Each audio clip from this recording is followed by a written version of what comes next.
Now, hundreds and hundreds of words have been written about deterrence and air defense and SAC and nuclear weapons and the ballistic missile versus the manned and expensive bomber.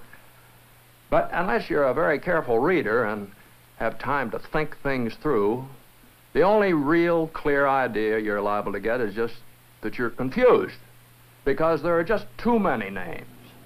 Mace, Matador, Quail, F-100, B-58, Sidewinder, Thor, F-102, Snark and Atlas, F-104, F-105, F-106, Bomart, Titan, Jupiter, and F-101, air-to-air missiles, air-to-ground, ground-to-air, ground-to-ground. Why so much? What's it all for?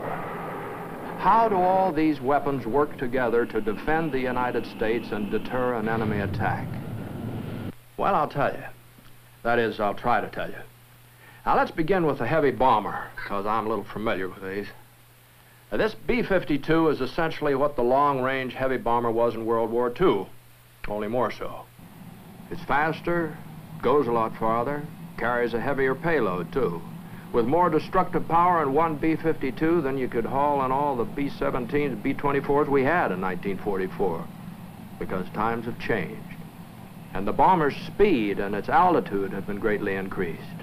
This B-58 flies higher and faster than any bomber we've ever had. It has to, because they've also increased the speed and the range and the altitude capability of the counter weapons that can knock a heavy bomber down, weapons comparable to our own F-104.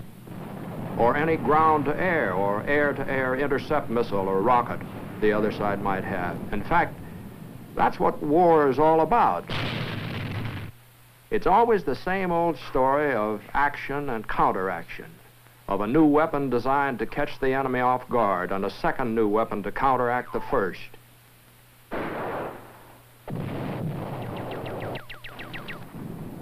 Every aircraft and every missile we have today has been developed within this pattern to prepare or to meet some new unexpected weapon. I think we're buying peace. I think we're investing in the future by deterring war. We have to, because, well, look here. The lights are on in my house tonight.